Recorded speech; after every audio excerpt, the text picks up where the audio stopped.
ನಿರ್ವಹಣೆಯಾದಂತಹ ಪ್ರವೀಣ್ ಅವರೇ, ಈ ಜಿಲ್ಲೆಯ ಪೊಲೀಸ್ ಅಧೀಕ್ಷಕರಾದಂತಹ ಶ್ರೀ ನಿಖಿಲ್ ಅವರೇ, ನನ್ನ ಸೋದರ ನ್ಯಾಯಮೂರ್ತಿಯಾದಂತಹ ಅರವಿಂದ್ ಅವರೇ, ನಮ್ಮ ಜಿಲ್ಲೆಯ ಲೋಕಾಯುಕ್ತ ಪೊಲೀಸ್ ಅಧೀಕ್ಷಕರಾದಂತಹ ಆಂಟೋನಿ ಅವರೇ, ಈ ಕೋಲಾರ ಜಿಲ್ಲೆಯ ಉಪವಿಭಾಗಾಧಿಕಾರಿಗಳಂತಹ ಡಾಕ್ಟರ್ ಮೈದೀರ್ ಅವರೇ,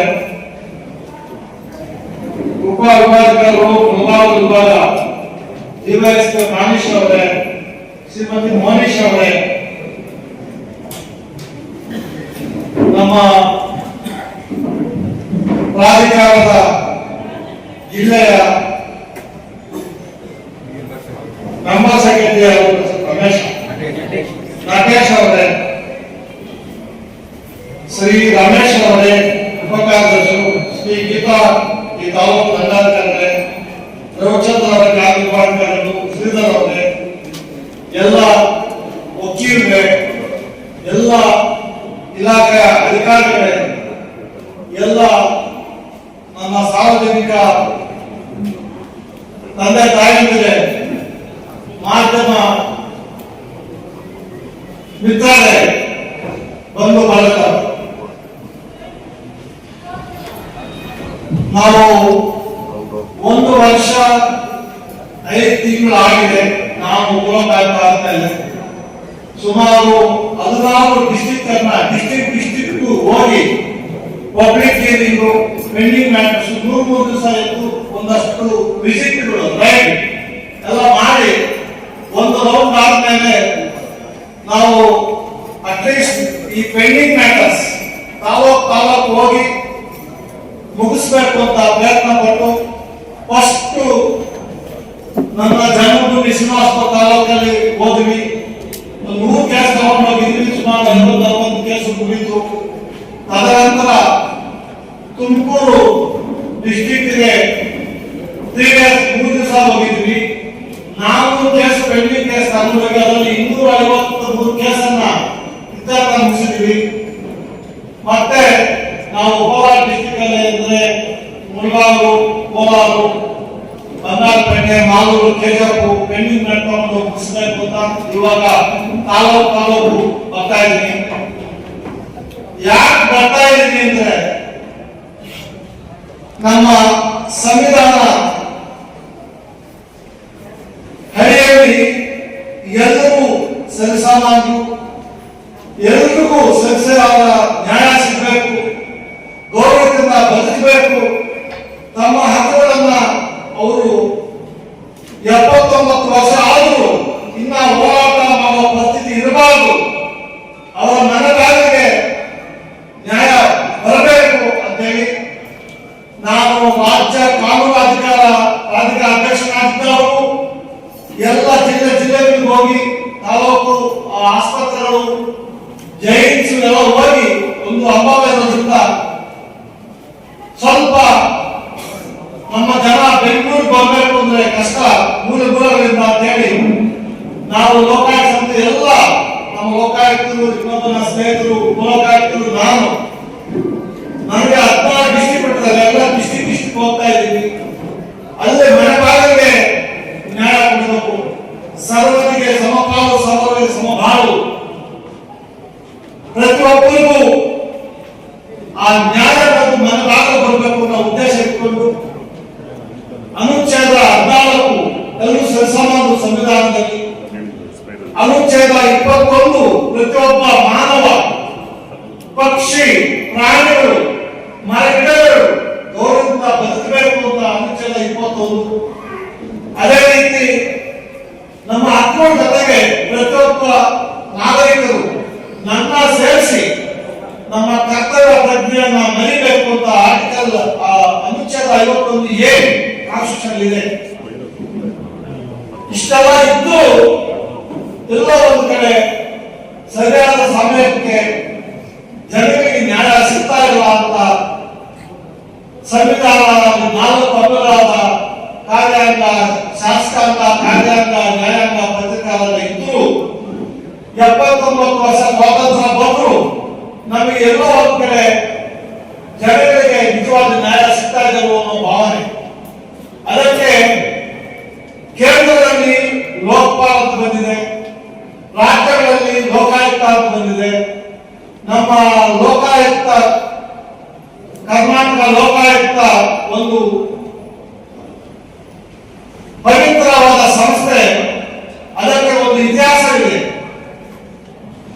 ಸಿಟ್ಟಿಂಗ್ ಆಗಿದ್ದಂತಹ ಚೀಫ್ ಮಿನಿಸ್ಟರ್ನ ಜೈಲು ಕಳಿಸಂತ ಒಂದು ಶಕ್ತಿ ನಮ್ಮ ಲೋಕಾಯುಕ್ತಕ್ಕಿದೆ. ಮಿನಿಸ್ಟರ್ಗಳು ಕಳಿಸಿದ್ವಿ, ಆಗಿದ್ದ ಮಿನಿಸ್ಟರ್ಗಳನ್ನ, ಆಗಿದ್ದ ಲೋಕಾಯುಕ್ತರನ್ನೇ ರಿಸೈನ್ ಮಾಡಿ ವಾಪಸ್ ಹೋಗುವಂತ ಆ ಶಕ್ತಿ ಕರ್ನಾಟಕ ಲೋಕ. ಇಡೀ ಭಾರತದಲ್ಲಿ ಯಾವ ಎಕ್ಸೆಪ್ಟ್ ಪಂಜಾಬ್, ಹಿಮಾಚಲ ಪ್ರದೇಶ ಬಿಟ್ಟರೆ ಇಡೀ ಭಾರತದಲ್ಲಿ ಕರ್ನಾಟಕ ಲೋಕಾಯುಕ್ತ ಒಂದೇ ಗಟ್ಟಿ ಕೆಲಸ ಮಾಡ್ತದೆ. ಮೊನ್ನೆ ನಮ್ಮ ಹೈಕೋರ್ಟ್ ಅಲ್ಲಿ ಜಡ್ಜಿಗಳು ಹೇಳಿದ್ರು, ಇಡೀ ಭಾರತದಲ್ಲಿ ಕರ್ನಾಟಕ ಲೋಕಾಯುಕ್ತ ಹೆಚ್ಚಿಗೆ ಕೆಲಸ ಮಾಡ್ತಾ ಇದೆ. ಎಲ್ಲ ಒಂದ್ ಕಡೆ ಈ ಟೈಮ್ ಕೆಲಸ ಆಗದೇ ಇರಕ್ಕೆ ನಾವೆಲ್ಲರೂ ಕಾರಣ, ನಮ್ಮ ಅಧಿಕಾರಿಗಳು ಕಾರಣ. ಎಲ್ಲ ಅಧಿಕಾರಿಗಳು ಕೆಟ್ಟೋದಿಲ್ಲ, ಎಲ್ಲ ಅಧಿಕಾರಿಗಳು ಒಳ್ಳೆಯವಲ್ಲ, ಹಾಗೆ ಎಲ್ಲ ಸಾರ್ವಜನಿಕರು ಒಳ್ಳೆಯವಲ್ಲ, ಒಳ್ಳೆಯವರು ಎಲ್ಲರೂ ಕೆಟ್ಟವರಲ್ಲ. ಆದರೆ ಒಳ್ಳೆಯವರ ಸಂಖ್ಯೆ ಅಧಿಕಾರ ವರ್ಗದಲ್ಲಿ, ಸಮಾಜದಲ್ಲಿ ಕಮ್ಮಿ ಆಗ್ತಾ ಇದೆ. ಎಲ್ಲ ಒಂದ್ ಕಡೆ ಈ ಕಮ್ಮಿ ಆಗೋದ್ರಿಂದ ಅವರನ್ನ ನಟ್ಟಿಗೆ ಕೆಲಸ ಮಾಡಬೇಕು ಅಂತ ಈ ಲೋಕಾಯುಕ್ತ ಸಂಸ್ಥೆಗಳು ಉದ್ಭವ ಆಗಿದೆ. ತಮಾಷೆ ಏನಂದ್ರೆ, ನಾವು ನಟ್ಟಿ ಕೆಲಸ ಮಾಡಬೇಕು, ಬೆಳಗ್ಗೆ ಎದ್ದು ರಾತ್ರಿ 12 ಗಂಟೆ 1 ಗಂಟೆ ಆಗುತ್ತೆ. ನಮ್ಮ ಜನ ಇದ್ದಾರೆ, ಸಂಘಗಳು, ಆಕ್ಟಿವಿಸ್ಟು, ಎಲ್ಲ ಆಕ್ಟಿವಿಸ್ಟು ಕೆಟ್ಟವರಲ್ಲ, ಎಲ್ಲ ಸಂಘಗಳು ಕೆಟ್ಟದ್ದಲ್ಲ. ಎಲ್ಲ ಗುಡ್ ಪೀಪಲ್, ಒಳ್ಳೆ ಸಂಘಗಳಿದೆ, ಅದರಿಂದ ಸಮಾಜಕ್ಕೆ ಒಳ್ಳೆ ಕೆಲಸ ಮಾಡೋದಕ್ಕೆ ಅವರು ಪ್ರಯತ್ನ ಮಾಡ್ತಾ ಇದ್ದಾರೆ. ನಾವೊಂದು ಈ ಗ್ರಾಮ ಪಂಚಾಯತ್ಗಳಲ್ಲಿ ಆ ದುಡ್ಡನ್ನ ಕಲೆಕ್ಟ್ ಮಾಡಿಕೊಂಡು ಟೈಮ್ಗೆ ಕೊಡ್ತಾ ಇಲ್ಲ ಅಂತ ಹೇಳಿ ಒಬ್ರು ಕೊಂಚೆ ಸುಮುದ್ರಪ್ಪ ಅಂತ ಒಬ್ಬ ಸಮಾಜ ಕಾರ್ಯಕರ್ತ, ಅವರಿಂದ ಸುಮಾರು 30 ಕೋಟಿ ದುಡ್ಡು ಬಂದಿದೆ. ನಾನು ಕೊಡಿಸಿದ್ವಿ. ಅವರನ್ನ ಲೋಕಾಯುಕ್ತ ಸಂಸ್ಥೆ ಕರೆಸಿ ಸುಮಾರು 400-500 ಆಫೀಸರ್ಗಳ ಮುಂದೆ ನಿಲ್ಲಿಸಿ ಇಂತಹ ಸಮಾಜ ಕಾರ್ಯಕರ್ತರಾಗಬೇಕು ಅಂತ ನಾನು ಹೇಳಿದ್ದೆ. ಅದೇ ರೀತಿ ಕೆಲವು ಸಮಾಜ ಕಾರ್ಯಕರ್ತರು ತಮ್ಮ ಸ್ವಾರ್ಥಕ್ಕೋಸ್ಕರ ಆನೆಸ್ಟ್ ಆಗಿರುವಂತಹ ಆಫೀಸರ್ನ ಎದುರಿಸಿ ಅವರ ಮೇಲೆ ಸುಮ್ಮನೆ ಕೇಸಿಗೆ ಹಾಕ್ತಾರೆ. ಅಂತವರಿಗೆ ನಾನು ನಿಮ್ಮ ಮುಖಾಂತರ ಹೆಚ್ಚಿಗೆ ಕೊಡ್ತಾ ಇದ್ದೀನಿ. ನಿಮ್ಮ ದಬ್ಬಾಳಿಕೆ, ನಿಮ್ಮ ಸ್ವಾರ್ಥಕ್ಕೋಸ್ಕರ ನೀವು ಯಾವ ಅಧಿಕಾರಿಗಳನ್ನು ಮುಟ್ಟಕ್ಕಾಗಲ್ಲ. ನನಗೆ ಎದುರಿಸ್ತಾರೆ, ನಿಮಗೆ ಎದುರಿಗೆ ನಾವು ಬಗ್ಗದಿಲ್ಲ. ಬ್ರಿಟಿಷರಿಗೆ ಹೆದರ್ಪಟ್ಟು ನಾವು ಬ್ರಿಟಿಷರನ್ನ ಒಳಗೋಡಿ ಸ್ವಾತಂತ್ರ್ಯ ಪಡೆದವರು ಭಾರತೀಯರು. ನೀವು ಸ್ವತಂತ್ರ ಬಂದ ಮೇಲೆ ನೀವು ಚೆನ್ನಾಗಿ ಕೆಲಸ ಮಾಡಿ ಬದುಕಿ ಅಂದ್ರೆ ಅವರಿಗೆ ವೃತ್ತಿ ಏನಿಲ್ಲ. ಒಂದು ಫೋಟೋ ಇಟ್ಕೊಳ್ಳೋದು, ನಾನು ಅದೆಲ್ಲ ಗಮನಿಸ್ತಾ ಇದ್ದೀನಿ. ಪ್ರೆಸ್ ಇಟ್ಕೊಳ್ಳೋದು, ಪ್ರೆಸ್ ಕೆಲಸ ಮಾಡೋದಿಲ್ಲ. ಒಂದೇ ಒಂದು ಫೋಟೋ, ಒಂದು ಕಾರ್ ಇಟ್ಕೊಂಡು ಹೋಗೋದು, ಆಫೀಸ್ ಇಟ್ಕೊಳ್ಳೋದು, ಆನೆಸ್ಟ್ ನಿಷ್ಠವಾದ ಅಧಿಕಾರಿಗಳನ್ನು ಎದುರಿಸೋದು. ಎಲ್ಲ ನಾನು ಅಧಿಕಾರಿಗಳನ್ನು ಮಾಡ್ತೀನಿ. ನೀವು ಆನೆಸ್ಟ್ ಆಗಿದ್ರೆ ನಿಮ್ಮ ಯಾವುದೇನೋ ಮಾಡೋಕ್ಕಾಗೋದಿಲ್ಲ. ಏನು ಪೋಸ್ಟ್ ಟ್ರಾನ್ಸ್ಫರ್ ಮಾಡ್ತಾರೆ, ಪೋಸ್ಟ್ ನೀವು ಆನೆಸ್ಟ್ ಆಗಿರ್ಬೇಕು. ನೀವು ಡಿಸಾನೆಸ್ಟ್ ಅಂತ ಹೇಳ್ಬಿಟ್ಟು ಅವ್ರು ನಿಮ್ಮನ್ನು ಬ್ಲಾಕ್ಮೇಲ್ ಮಾಡ್ತಾರೆ. ಅಂತ ಬ್ಲಾಕ್ಮೇಲ್ ಮಾಡುವಂತ ಯಾರೇ ಸಾರ್ವಜನಿಕ ಹೆಸರಲ್ಲಿ ಬ್ಲಾಕ್ ಮಾಡುವ ಅಧಿಕಾರಿ ನಾನು ಕ್ಷಮಿಸೋದಿಲ್ಲ. ನನಗೂ ಥ್ರೆಟ್ ಮಾಡ್ತಾರೆ, ನಾನು ಕೇಳ ಮಾಡಲ್ಲ. 65 ವರ್ಷ ಬದುಕಿದ್ದೀನಿ. ಏನಾಗುತ್ತೆ ಒಂದೊಂದು ಕ್ಷಣಕ್ಕೂ ನಮ್ಮ ಸೈನಿಕರು ಗಡಿಗಳಲ್ಲಿ ಪ್ರಾಣಾರ್ಪಣೆ ಮಾಡ್ತಾ ಇದ್ದಾರೆ. ಅವರಿಗಿಂತ ಆವಾಜ್ ಏನಾಗುತ್ತೆ, ಏನಾಗೋದಿಲ್ಲ. ನಾವೆಲ್ಲ ಅಧಿಕಾರಿಗಳಲ್ಲಿ ರಿಕ್ವೆಸ್ಟ್ ಮಾಡೋದು, ನಿಮ್ಮ ಕೆಲಸ ಕಾಯ ವಾಚ ಅಂತ ನೀವು ನೆಟ್ಟಿ ಕೆಲಸ ಮಾಡಿದ್ರೆ ಈ ಅವಾಗ 5% ನಾವು ಸ್ವತಂತ್ರ ಪೂರ್ವದಲ್ಲಿ ದೇಶ ಕಟ್ಟಿದ 95% 5% ಮೀಸಲಾತಿ ಅವಾಗಿತ್ತು. ಇವಾಗ ಮೀಸಲಾತಿ ಜಾಸ್ತಿ ಆಗ್ತಿದ್ದಾರೆ. ಎದುರಿಸಿ ಜೀವನ ಮಾಡೋದು ಅದು ಜೀವನ. ನಾವು ಅಂತ ಅಧಿಕಾರಿಗಳನ್ನ ಆಗಲಿ ಆತರ ಸಾರ್ವಜನಿಕ ಕಾರ್ಯಕರ್ತರು ನಾವು ಕ್ಷಮಿಸೋದಿಲ್ಲ. ಯಾವುದೇ ಅಧಿಕಾರಿ ಆನೆಸ್ಟ್ ಕೆಲಸ ಮಾಡಿದೆ, ಯಾವ ಸಾರ್ವಜನಿಕ ನಿಮ್ಮ ಕೆಲಸ ನೀವು ಆನೆಸ್ಟ್ ಮಾಡಿದ್ರೆ ನಿಮ್ಮ ಕಾಲನ್ನ ಟಚ್ ಮಾಡಿ ನನ್ನ ತಲೆ ಇಟ್ಕೊತೀನಿ. ಅದೇ ರೀತಿ ಏನಾದ್ರು ನೀವು ಅಧಿಕಾರ ದುರುಪಯೋಗ ಮಾಡಿಕೊಂಡು ನಿಮ್ಮ ಕೆಲಸ ನೀವು ಮಾಡದೇ ಇದ್ರೆ, ಆ ಸಾರ್ವಜನಿಕರು ನಿಮ್ಮ ಕೆಲಸ ನೀವು ಮಾಡದೆ ಸುಳ್ಳು ಸುಳ್ಳು ಕೆಲಸ ಹಾಕಿದ್ರೆ ನಾವು ನಿಮ್ಮನ್ನು ಬಿಡೋದು. ಕಲಂ 13 ಒಬ್ಬ ಅಧಿಕಾರಿ ನೆಟ್ಟಿ ಕೆಲಸ ಮಾಡ್ತಾ ಇದ್ರೆ ಅವರು ಅನ್ಫಿಟ್ ಕಂಟಿನ್ಯೂ ಪೋಸ್ಟ್ ಅಂತ ಲೋಕಾಯುಕ್ತ ಸಂಸ್ಥೆಯಲ್ಲಿ ಕಲಂ 13 ಒಂದು ಕಲಂ ಇದೆ. ಅದನ್ನು ನಾವು ಡಿಕ್ಲೇರ್ ಮಾಡಿದ 3 ತಿಂಗಳು ಗೌರ್ಮೆಂಟ್ ಇಂಟರ್ವ್ಯೂ ಆಗ್ತಾ ಇದ್ರೆ ಅವ್ರ ಕೆಲಸ ಮಾಡ್ಕೊತಾರೆ. ಅದೇ ಸುಮಾರು ನಾವು ಅಧಿಕಾರ ಹೇಳಿ ಕಳಿಸ್ತೀವಿ, ಬನ್ನಿ ಅಂತ 2 ತಿಂಗಳು 3 ತಿಂಗಳು ಮೊದಲೇ ಡೇಟ್ ಕೊಡ್ತೀವಿ, ನೀವು ಇಂಟರ್ವ್ಯೂ ಬರೋದಿಲ್ಲ. ಬರದೇ ಇದ್ರೆ ಸೆಕ್ಷನ್ 70 ಅದರಲ್ಲಿ insulting Lokayukta, you are not respecting the words order of the Lokayukta ಅಂತ ನಿಮ್ಮ ಆಕ್ಷನ್ ತಗೊಳ್ಳೋಕೆ ಅವಕಾಶ ಇದೆ. ಅದೇ ರೀತಿ ನಮ್ಮ ಮುಂದೆ ಈ ತರ ಬಂದಾಗ ಪಬ್ಲಿಕ್ ಹಿಯರಿಂಗ್ ಅಲ್ಲಿ ನಾವು ಆರ್ಡರ್ ಮಾಡ್ತೀವಿ, ಅಂಡರ್ಟೇಕಿಂಗ್ ತಗೋತಿಲ್ಲ, ನಾವು ಮಾಡ್ತೀವಿ ಗೊತ್ತಿಲ್ಲ ಅಂತ 1 ವರ್ಷ ಮಾಡೋದಿಲ್ಲ ಅಂತ ಮೇಲೆ ನಾವು ಸೆಕ್ಷನ್ 17 ಕಂಟೆಂಪ್ಟ್ ಆಗ್ತಾ ಇದ್ದೀನಿ. ಕಂಟೆಂಪ್ಟ್ 6 ತಿಂಗಳು ನೀವು ಜೈಲು ಹೋಗ್ತಾರೆ, ಅದನ್ನು ಅವಕಾಶ ಮಾಡಬೇಡಿ. ಈ ಎಲ್ಲರ ಮಧ್ಯದಲ್ಲಿ ಸುಮಾರು 25,000 ಕೇಸ್ ನಮ್ಮಲ್ಲಿ ಪೆಂಡಿಂಗ್ ಇದೆ. 3 ಜನ ಒದ್ದಾಡ್ತಾ ಇದ್ದೀವಿ ನಾವು ಲೋಕಾಯುಕ್ತ. ಯಾಕೆ ಅಂತ ನಾವು ಒಬ್ಬ ವಕೀಲರಾಗಿ 27 ವರ್ಷ, ಅದರಲ್ಲಿ 15 ವರ್ಷ ಸರ್ಕಾರಿ ವಕೀಲರಾಗಿ, ಜಡ್ಜ್ ಆಗಿ 8 ವರ್ಷ ನಾನು ನೋಡ್ತಾ ಇದ್ದೀನಿ, ಇವಾಗ ನೋಡ್ತಾ ಇದ್ದೀನಿ, ಕೋರ್ಟಲ್ಲಿ ನೋಡ್ತೀನಿ. ಹಲವು ಸುಳ್ಳು ಕೇಸುಗಳಲ್ಲಿ, ಕೋರ್ಟಲ್ಲೂ ಸುಳ್ಳು ಕೇಸುಗಳಿಂದ ನಿಜವಾದ ಕೇಸು ನ್ಯಾಯ ಸಿಗ್ತಾ ಇಲ್ವಾ? ಇಲ್ಲಿ ನಮ್ಮಲ್ಲಿ 25,000 ಕೇಸ್ ಪೆಂಡಿಂಗ್ ಇದೆ. ಇದರಲ್ಲಿ ಸುಮಾರು 8,000 ಕೇಸು ಸುಳ್ಳು ಕೇಸ್ ಇದೆ.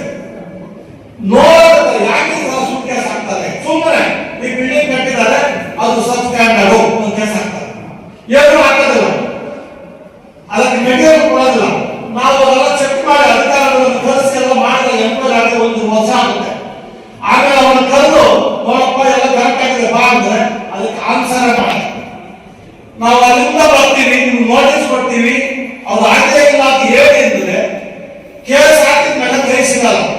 ಅಂದ್ರೆ ಎಲ್ಲ ಒಂದು ಕಡೆ ನಮ್ಮ ಅಧಿಕಾರಿಗಳು ಈ ನಮ್ಮ ಸಂಬಂಧಪಟ್ಟ ಕಂಪ್ಲೇಂಟ್ ಆಗುತ್ತಾರೆ, ಕೇಸ್ಗಳು ಟ್ರ್ಯಾಪ್ ಆಗ್ತವೆ, ಡಿಎನ್ಕ್ವೈರಿ ಮಾಡ್ತೀವಿ, ಅಲ್ಲಿ ಎವಿಡೆನ್ಸ್ ಗೆ ಬರಲ್ಲ. ಇವ್ರ ಕೆಲಸ ಮುಗಿದ್ರೆ ಅವರು ನಮ್ಮ ಮೀಟಿಂಗು ಬರಲ್ಲ, ಫಂಕ್ಷನ್ ಬರಲ್ಲ. ಫಸ್ಟ್ ಸಮಾಜ ಬದಲಾಗಬೇಕು. ನಾವು ಎಲ್ಲವರೆಗೂ ದುಡ್ಡು ತಗೊಂಡು ಓಟ್ ಹಾಕ್ತೀವೋ ಅಲ್ಲಿವರೆಗೂ ದೇಶ ಉದ್ಧಾರ ಆಗುತ್ತೆ. ನೀವು ನಾನು ಎಲ್ಲರೂ ಬದಲಾಗಬೇಕು. ಸಮಾಜ ಬದಲಾಗದೇ ಇದ್ದರೆ ಈ ದೇಶ ಮುಂದೆ ಒಂದು ದಿವಸ ಭಾರಿ ಕಷ್ಟಕ್ಕೆ ಅನುಭವಿಸಬೇಕಾಗುತ್ತೆ. ದೇಶಭಕ್ತಿ ನಮ್ಮಲ್ಲಿಲ್ಲ, ಸ್ವಾರ್ಥ ತುಳುಕಾಗ್ತಾ ಇದೆ. ದಯವಿಟ್ಟು ಎಲ್ಲರೂ ನಾನು ರಿಕ್ವೆಸ್ಟ್ ಮಾಡಿ, ಎಲ್ಲ ಅಧಿಕಾರಿಗಳು ತಮ್ಮ ಕೆಲಸ ನಿಷ್ಠೆಯಿಂದ ಮಾಡಿ. ಸಾರ್ವಜನಿಕರು ನಿಜವಾದ ಜೆನ್ಯೂನ್ ಕೇಸ್ ಇದೆ, ಬನ್ನಿ ನಾನು ಸಪೋರ್ಟ್ ಮಾಡ್ತೀನಿ. ಬ್ಲಾಕ್ ಮೇಲ್ ಮಾಡಕ್ ಬಂದ್ರೆ ನಾನು ಬಿಡಲ್ಲ, ಯಾವ ಬ್ಲಾಕ್ ಮೇಲ್ ಬಗ್ಗಲ್ಲ. ಯಾವ ಪ್ರೆಸಿಡೆಂಟ್ ಅಭಿನಂದನೆ ಹೇಳ್ತಿದ್ದೀನಿ, ಈ ಪೋಸ್ಟ್ ಗೋಸ್ಕರ ನಾನು ಬಂದಿಲ್ಲ, ಸಮಾಜ ಸೇವೆಗೋಸ್ಕರ ಬಂದಿದ್ದೀನಿ. ಎಲ್ಲ ಜೀವನದಲ್ಲಿ 45 ವರ್ಷ ನೋಡಿದ್ದೀನಿ, ನನಗೆ ಏನು ಬೇಕಾಗಿಲ್ಲ, ದುಷ್ಟ ಸಮಾನ ಮಾಡಿ ಬಂದಿದ್ದೀನಿ. ದಯವಿಟ್ಟು ಎಲ್ಲ ಸಹಕಾರ ಮಾಡುತ್ತಾರೆ. ನನಗೆ ಎಲ್ಲ ಅಧಿಕಾರಿಗಳು, ಎಲ್ಲ ಸಾರ್ವಜನಿಕರು ದಯವಿಟ್ಟು ಕೈ ಜೋಡಿಸಿ. ನಿಮ್ಗೆ ಏನ್ ಬೇಕು ನಾನು ಕೊಡ್ತೀನಿ. ನಾನು ಬಂದ ತಕ್ಷಣ ವ್ಯವಸ್ಥೆ ಆಗಿದ್ದೀನಿ, ನನ್ನ ಆಸ್ತಿ ಅಂತಸ್ತು ಎಲ್ಲ ವ್ಯವಸ್ಥೆ ಆಗ್ತೀನಿ. ಯಾರು ಬೇಕು ತಗೋಬಹುದು, ನೀವು ಸುತ್ತಿ ಮೊಬೈಲ್ ಹಾಕಿದ್ರೆ ಸಿಗುತ್ತೆ. ಅದಕ್ಕೆ ಯಾವುದಕ್ಕೆ ಎದುರು ನೀವು ಬ್ಲಾಕ್ ಮೇಲ್ ತಂತ್ರ ಬಿಡಿ. ಅಧಿಕಾರಿಗಳಾಗಲಿ ಸಾರ್ವಜನಿಕರಾಗಲಿ ದಯವಿಟ್ಟು ಬ್ಲಾಕ್ ಮೇಲ್ ತಂತ್ರ ಬಿಡಿ. ನಿಮ್ಮ ಜೆನ್ಯೂನ್ ಕೆಲಸ ನಾನು ಸಪೋರ್ಟ್ ಮಾಡ್ತೀನಿ. ಆಸ್ಪತ್ರೆಗೆ ಹೋಗ್ತೀವಿ, ಅದೇ ಬೆಡ್ಡು ನೋಡಕ್ಕಾಗಲ್ಲ. ಆ ದಿನಗಳು ಎಷ್ಟು ವರ್ಷ ಇರ್ತಾವ, ಗೌರ್ಮೆಂಟ್ ದುಡ್ಡು ಬರುತ್ತೆ, ಅದು ಉಪಯೋಗ ಆಗ್ತಾ ಇಲ್ಲ. ಮೊನ್ನೆ ನಾವು ಬಂಗಾರಪೇಟೆ ಅಲ್ಲಿ ಸುಮಾರು 22 ಜನ ಡಾಕ್ಟರ್ಸ್ ತಾಲೂಕು ಮಟ್ಟದಲ್ಲಿ ಡಾಕ್ಟರ್ ಅಲ್ಲಿ ಇರಬೇಕು ಅಂತ ನಾನು ಗಲಾಟೆ ಮಾಡಿದಾಗ ನಮ್ಮ ಡಾಕ್ಟರ್ ಸುಳ್ಳು ಅಪ್ಡೇಟ್ ಹಾಕ್ಬಿಟ್ಟು ಬಂದು ನನ್ನ ಮುಂದೆ ಎಲ್ಲ ನಾವಲ್ಲಿ ಬಾಡಿಗೆ ಇದೀನಿ ಅಂತ ನಾನು ಲೋಕಾಯುಕ್ತ ಆಂದೋಲನ ಕಳಿಸಿ ಚೆಕ್ ಮಾಡಿ ಸರ್ ಅಂತ ಹೇಳಿದ್ರೆ ಎಲ್ಲ ಸುಳ್ಳು, ಫೇಕ್ ರೆಂಟ್ ಕೊನೆಗೆ ನಮ್ಮ ಡಿಎಚ್ಒ ಕಳಿಸಿ ಅಡ್ಮಿಷನ್ ಆಫೀಸರ್ ಕಳಿಸಿ ನಾನು ಅವ್ರಿಗೆ ಇದೊಂದು ಸಾಕು ನಿಮ್ಮ ಮನೆ ಕೆಲಸ ತಪ್ಪಾಯ್ತು ಸರ್ ನಾವು ಮಾಡ್ತೀವಿ ಅಂತ. ಇವಾಗ 22 ಜನ ಭಾರತಿ ಬೇಜಾರು ಮಾಡ್ಕೊಂಡು ಬಂದು ಸಾಲ ಬಾರಿ ನಾನು ಕಾಟ ಕೊಡ್ತಾ ಇಲ್ಲ ಜನರಿಗೆ ಸಿಗಬೇಕು ನೀವು ಅಂತ. ಆಮೇಲೆ ನಾನು ಹೇಳಿದ್ಮೇಲೆ ಅದೊಂದು ಆಕ್ಸಿಡೆಂಟ್ ಆಯ್ತು, 60 ಜನ ಆಕ್ಸಿಡೆಂಟ್ ಆಗಿ ಎಲ್ಲರಿಗೂ ಟ್ರೀಟ್ಮೆಂಟ್ ಕೊಡಕ್ಕೆಲ್ಲ ಡಾಕ್ಟರ್ ರೆಡಿ ಆಗಿತ್ತು. ಅಮ್ಮ ಪಕ್ಕ ಬಂದೇಳು ಸರ್ ನಾನು ಸ್ವಲ್ಪ ಬೇಜಾರಾಗಿ ಫಸ್ಟ್, ಆದ್ರೆ ಇವಾಗ ನನಗೆ ಒಳ್ಳೆ ಸಿಗೋದು ಸರ್ ಬಂಗಾರಪೇಟೆಯಲ್ಲಿ ಎಲ್ಲರೂ ಡಾಕ್ಟರ್ ಸರ್ ಒಬ್ಬರು ಸಹಾಯಕ ನಾವು ಬಿಟ್ಟಿಲ್ಲ ಅಂತ. ಯಾಕೆ ಅಧಿಕಾರಿಗಳು ಇರ್ಬೇಕು ಅಂತೀನಿ. ಮುಳುಗಾಲದಲ್ಲಿ ಗೊತ್ತಿಲ್ಲ, DHO ಬೆಂಗಳೂರಿನ ಬರೋರು ನಮ್ಮ DDL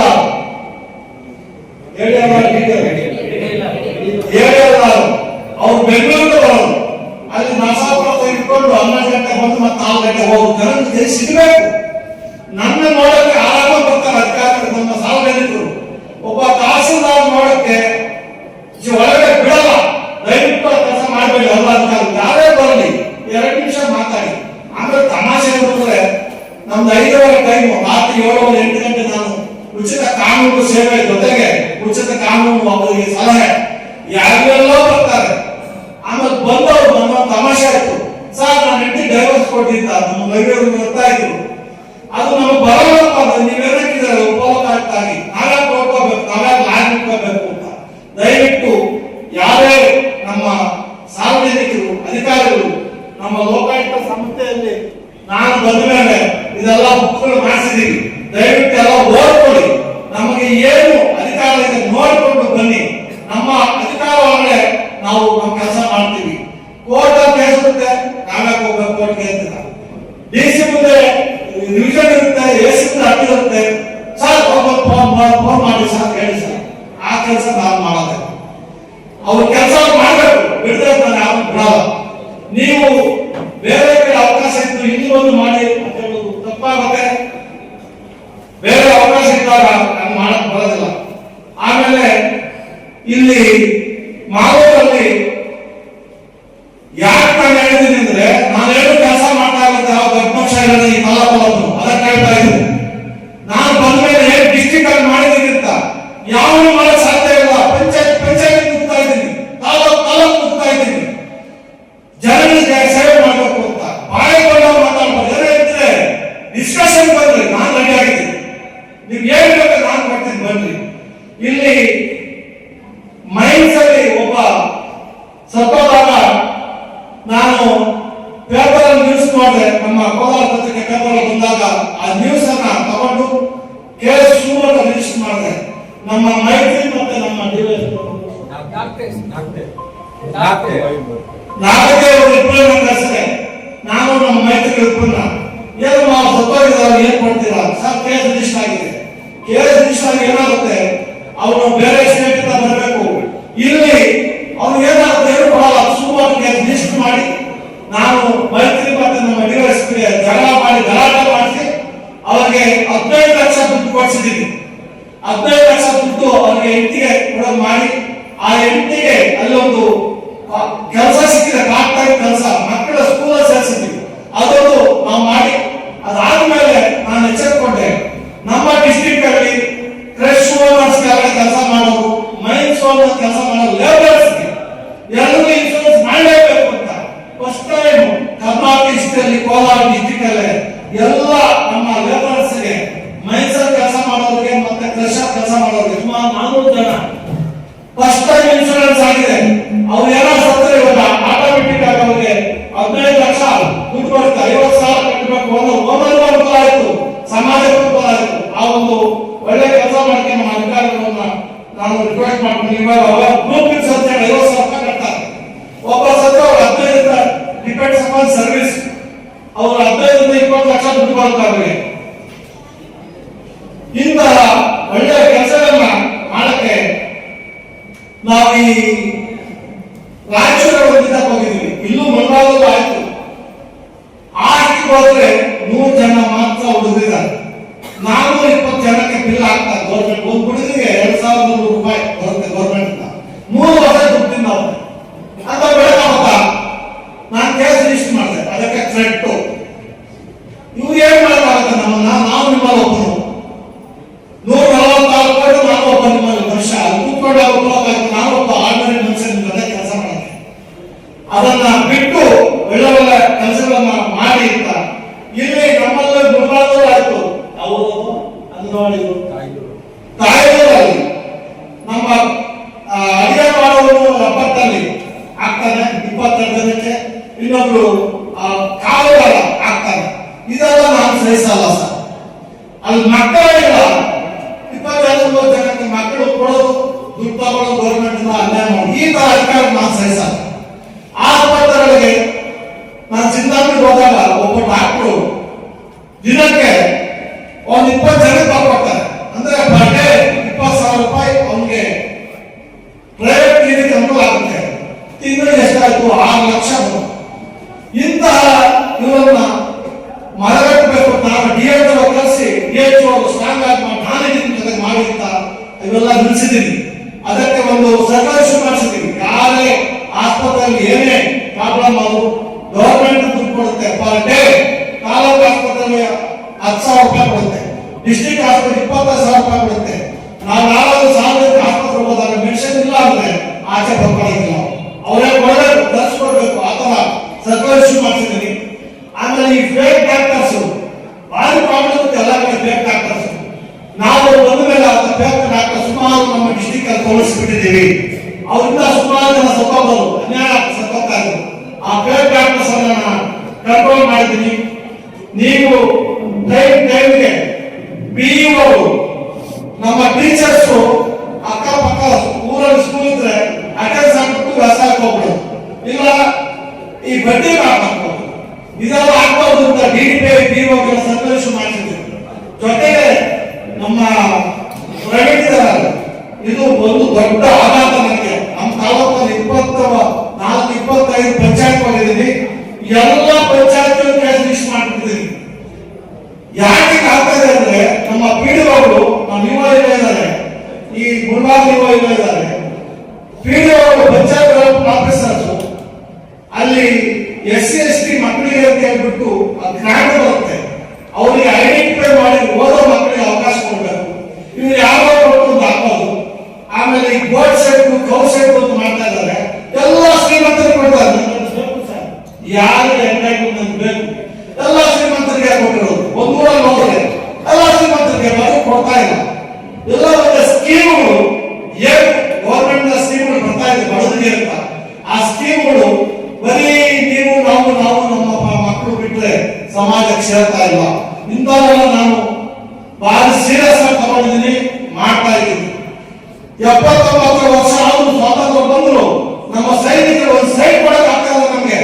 ಅದಕ್ಕೆ ಮೊನ್ನೆ ಬಿಫೋರ್ ಇಂಡಿಪೆಂಡೆನ್ಸ್ ನಾನು ನಮ್ಮ ಲೋಕಾಯುಕ್ತ ಸೇರ್ಕೊಂಡು 175 ತಾಲೂಕಲ್ಲಿ ಸುಮೋಟಕ್ಕೆ ಲಿಸ್ಟ್ ಮಾಡಿ ಸೈನಿಕರಿಗೆ ಕೊಡಲೇಬೇಕು ಅಂತ. ಇವಾಗ ನಮ್ಮ DC ಅವರು ಆಲ್ರೆಡಿ ಹೇಳಿದ್ರೆ ನಮ್ಮ ಆಲ್ರೆಡಿ ಆಗ್ತಾ ಇದೆ ಸರ್ ಅಂತ. ತಾಲೂಕು ಸೈನಿಕ ಕಾನೂನು ಮಾಡಕ್ಕೆ ಯಾರು ಮಾಡಿದ ಕೆಲಸ ನಾವು ಮಾಡಿದ್ವಿ. ನಾವು ಬಂದ್ಮೇಲೆ ಆಮೇಲೆ ಬರೀ 200 ಫ್ರೀಡಂ ಫೈಟರ್ ಇಲ್ಲಿ ಜಾಸ್ತಿ ಇದ್ದಾರೆ. ಫ್ರೀಡಂ ಫೈಟರ್ಸ್ 150 ಜನ ಎಂಟೈರ್ ಕರ್ನಾಟಕದಲ್ಲಿ ಬಹಳ ಸ್ವತಂತ್ರ ಹೋರಾಟದಂತ ಫ್ರೀಡಂ ಫೈಟರ್ಸ್ ಅಂದ್ರೆ ಅವರು 95-100 ವರ್ಷ ಆಯ್ತು ಆದ್ರೆ ಅವರ ಸತ್ತಿದ್ದಾರೆ. ಕೆಲವರು ಡಿಪೆಂಡೆಂಟ್ಸ್ ಇಂದಿದ್ದಾರೆ. ಅವ್ರಿಗೆ ಪೆನ್ಷನ್ ಕೊಡಕ್ಕೆ ತೊಂದರೆ ಮಾಡ್ತಾ ಇದ್ರು. ಇದಕ್ಕೆಲ್ಲ ಒಂದು ಕಡೆಯನ್ನು ಹಾಕಬೇಕು ಅಂತ ಹೇಳಿ ನಾನು ಎಂಟೈರ್ ಸ್ಟೇಟ್ ಅನ್ನ ಸುಮೋಟೋ ರಿಜಿಸ್ಟರ್ ಮಾಡಿ ಫ್ರೀಡಂ ಫೈಟರ್ಸ್ ಸೈನಿಕರು ಬಿಟ್ಟು ಫ್ರೀಡಂ ಫೈಟರ್ಸ್ ರಿಜಿಸ್ಟರ್ ಮಾಡಿದ್ವಿ. ಅದಲ್ಲದೆ ನಾನು 3 ಆಟೋ ಆಫೀಸ್ಗಳಲ್ಲಿ ಎಲ್ಲಿ ನೋಡಿದ್ರು ಮತ್ತೆ ನಾನು ಬೆಂಗಳೂರಲ್ಲಿ ಕಸ್ತೂರಿ ಹೇಳಿದೆ 82 ಏನು ಆಸೆಗಳು ಎದುರುಗಡೆ ಶಾಪ ಸಿಗ್ತವೆ, 48 DL ಶಾಪ ಸಿಗ್ತವೆ. ಕೇಸ್ ಲಿಸ್ಟ್ ಮಾಡಿದೀವಿ. ಯಾಕಂದ್ರೆ ಆಗ್ತಾ ಇದೆ ಅಂದ್ರೆ ಆ ಕಾಲ್ ಮೇಲೆ 2,000, 3,000, 5,000 ಕಾಲ್ ಮೇಲೆ ಟಿಕ್ ನಾನೆಲ್ಲ ಫೋಟೋ ಹಾಕಿ ನಿಮ್ಗೆಲ್ಲ ಕೊಡಿಸಿದೆ. ಫೋಟೋ ಜ್ವರ ಬಂತು. ಎಲ್ಲ ಒಂದು ಕಡೆ ಆಫೀಸ್ಗಳನ್ನ ಬಂಡವಾಳ ಮಾಡ್ತಾರೆ. ಅಧಿಕಾರಿಗಳು ಬಂದ್ರೆ ನಾವು ಲೈಸೆನ್ಸ್ ತಿಳ್ಕೊಂಡ್ರೆ ಅದು ಆಗಬಾರ್ದು. ಅದಕ್ಕೆ ಎಂಟೈರ್ ಸ್ಟೇಟ್ ಆಗಿರುವಾಗ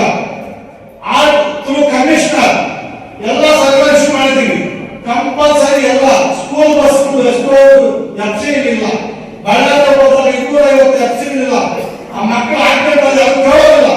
ಆ ಥರವೆಲ್ಲ ಇವಾಗ ಕಂಟ್ರೋಲ್ ಆಗ್ತಾ ಇದೆ. ಜೊತೆಗೆ ಮೊನ್ನೆ ನಾವು ಈ ಆಗಸ್ಟ್ ಸೆಪ್ಟೆಂಬರ್ ಅಲ್ಲಿ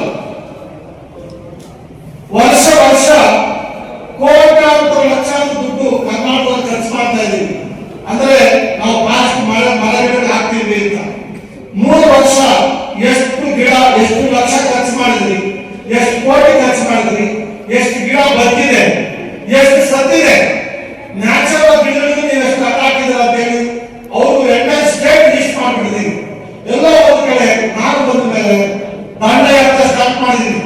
not only against officers, against any public, ಯಾರು ಬಿಡೋದಿಲ್ಲ. ಅದನ್ನ ಮಾಡ್ತಾ ಇದ್ದೀನಿ. ನೀವೆಲ್ಲರೂ ದಯವಿಟ್ಟು ಸಹಕಾರ ಮಾಡಿ. ನಾನು ಅಧಿಕಾರಿಗಳು ಒಂದು ಹೇಳ್ತಾ ಇದ್ದೀನಿ, ನೀವು ಆನೆಸ್ಟ್ ಆಗಿದ್ರೆ ನೀವು ಯಾರು ಹೆದರ್ಬೇಕಾಗಿಲ್ಲ. ನಾನು ಬೇಕಾಗಿದ್ದೀನಿ, ನೀವು ಆನೆಸ್ಟ್ ಆಗಿರ್ಬೇಕು. ನಿಮ್ಮ ಬ್ಲಾಕ್ ಮೇಲ್ ಮಾಡಿ ಯಾರೋ ತರ ಮಾಡಿದ್ರೆ ದಯವಿಟ್ಟು ಅಂತ ಮೇಲೆ ಕೇಸ್ ಕೊಡಿ. ಅಂತವ್ರು 3 ವರ್ಷ ಜೈಲು ಕಳ್ತೀನಿ. ನಾನು ಮಿನಿಮಮ್ 6 ತಿಂಗಳಿಂದ 3 ವರ್ಷ ಜೈಲು ಕಳ್ಸಕ್ಕೆ ಕಲವು 20 ಲೋಕಾಯುಕ್ತ ಆಗ್ತಾ ಇದೆ. ಸುಳ್ಳು ಕೇಸುಗಳು ಆಗ್ತದೆ. ನಿಮ್ಮ ಮೇಲೆ ಹೆದರ್ಕೋಬೇಡಿ. ನೀವು ಆನೆಸ್ಟ್ ಆಗಿರ್ಬೇಕು. ನೀವು ಆನೆಸ್ಟ್ ಆಗಿ ಯಾವುದನ್ನು ಮಾಡೋಕ್ಕಾಗಲ್ಲ, ಬ್ಲಾಕ್ ಮೇಲ್ ಮಾಡೋಕ್ಕಾಗಲ್ಲ. ಬ್ಲಾಕ್ ಮೇಲ್ ಮಾಡಿ ಜೀವನ ಮಾಡೋದು ಜಾಸ್ತಿ ಆಗ್ತಾರೆ. ಮೊದಲು ಬ್ರಿಟಿಷರು ಕಾಲದಲ್ಲಿ ಅಂತವ್ರು ಇದ್ರು, ಅಂತವರಿಂದ ಸ್ವಾತಂತ್ರ್ಯ ಲೇಟ್ ಆಗ್ಬೋದು. ಇಂಥವರಿಂದ ನಮ್ಮ ಮಕ್ಕಳನ್ನ ಕಳಿಸ್ತಾ ಇದ್ದಾರೆ. ಅಧಿಕಾರಿಗಳ ಹಕ್ಕು, ಸಾರ್ವಜನಿಕ ಹಕ್ಕು, ಯಾವ 10 ಜನ ಸಾರ್ವಜನಿಕ ಪರವಾಗಿ ಹೋಗೋದು ಮಾಡ್ತಾ ಇಲ್ಲ.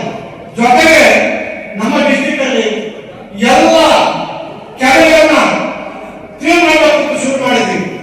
ಒಪ್ಕೊಳ್ಳಿ, ದಯವಿಟ್ಟು ನಾವು ರೈತರ ರಿಕ್ವೆಸ್ಟ್ ಮಾಡ್ತಿದ್ದೀವಿ.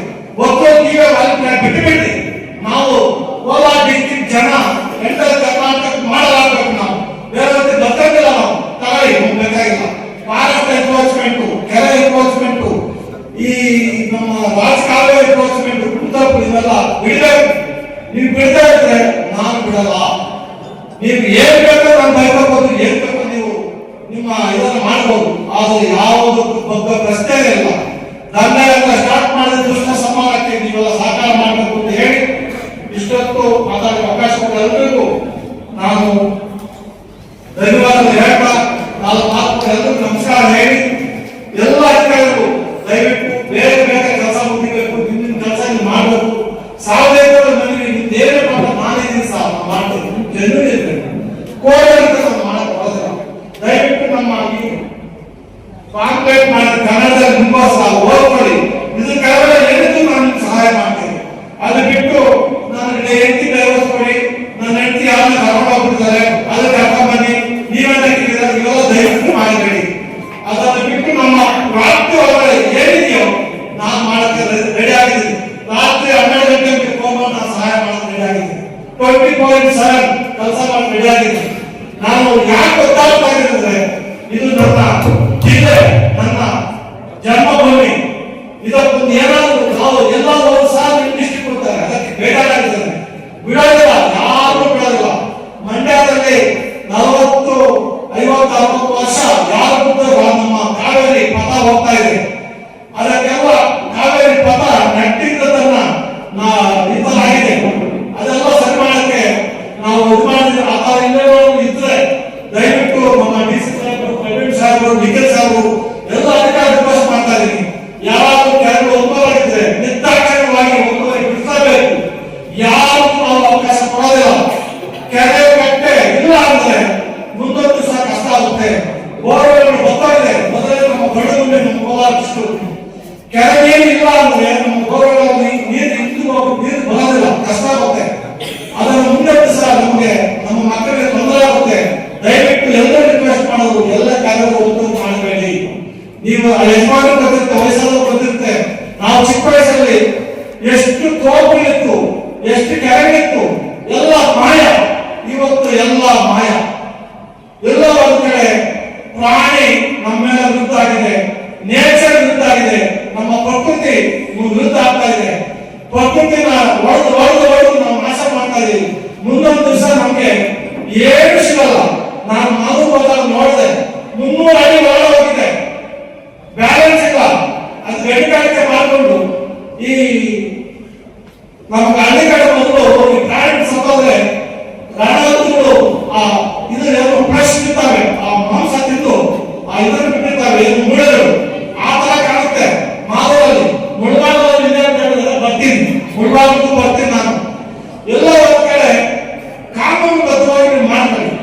ಬ್ಯಾಲೆನ್ಸ್ ಇರಬೇಕು.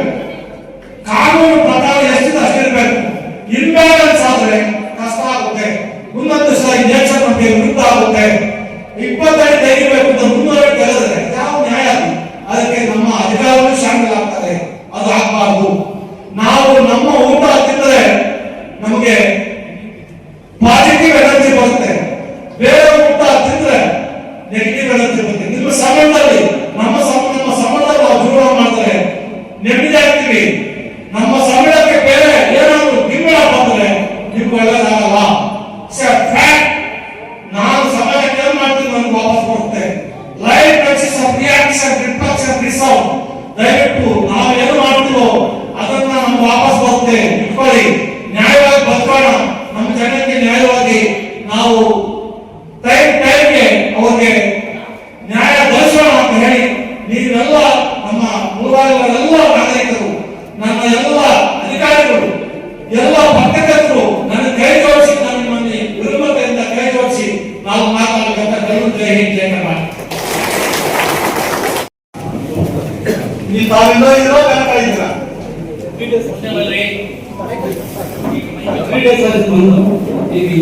ಇಲ್ಲೇ ವಾಸ ಇರ್ಬೇಕು ಸರ್. ನಮ್ಮ ಜನ ಕೈ ಸಿಗ್ಬೇಕು ಸರ್.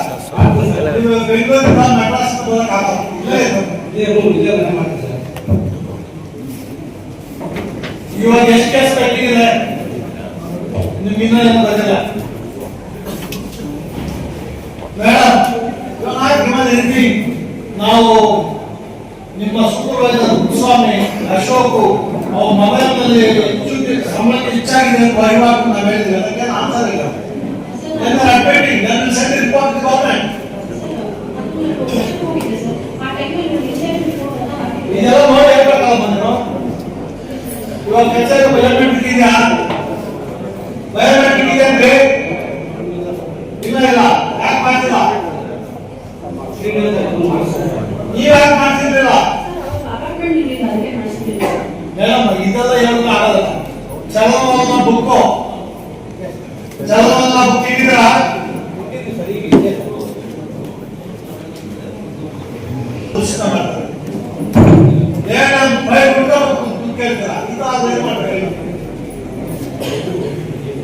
ಲೋಕಾಯುಕ್ತ ಬೋರ್ಡ್ ಹಾಕಿದ್ರ ಬರೀ ಒಂದು ಮಾತಾಡಿದ ಎಷ್ಟು ಬೇಕು ಟೈಮ್ ಇವೆಲ್ಲ ಸರಿ ಮಾಡಕ್ಕೆ ಅರ್ಥ ಮಾಡೋ ಎಷ್ಟು ಪೆಂಡಿಂಗ್ ಇದೆ?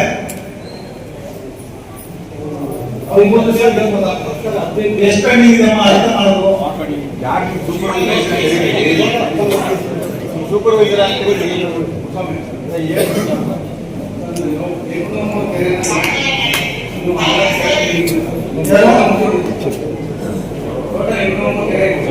ಈ ಮುಂದಾದ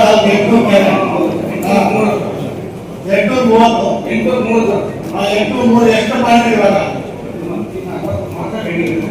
60 ಮಾತ್ರ ಪೆಂಡಿಂಗ್. ಇನ್ನೂರಲ್ಲಿ ಆಗಿದೆಯಾ?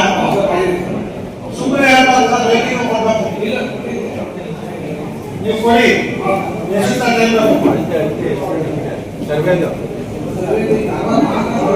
ಅಪ್ಲಿಕೇಶನ್ ರೈತರು ಕೊಟ್ಟು ಅಪ್ಲಿಕೇಶನ್ಸ್ ಅದು ಮತ್ತು ಸರ್ವರ್ ಎಷ್ಟು ಪೆಂಡಿಂಗ್ ಇದೆ ಗೊತ್ತಿಲ್ಲ ಸರ್. ಮಾಡ್ತೀವಿ, ಎಲ್ಲ ಮಾಡ್ತೀವಿ ಸರ್. ಮೈಕಲ್ಲಿ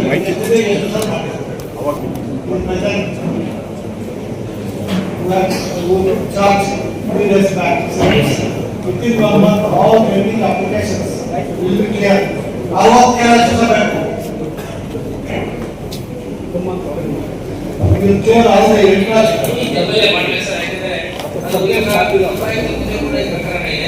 ಮತ್ತು ಈಗ ಐವರು ಕೂಡ ನಾವು already One month. All the employment in the banks and the government.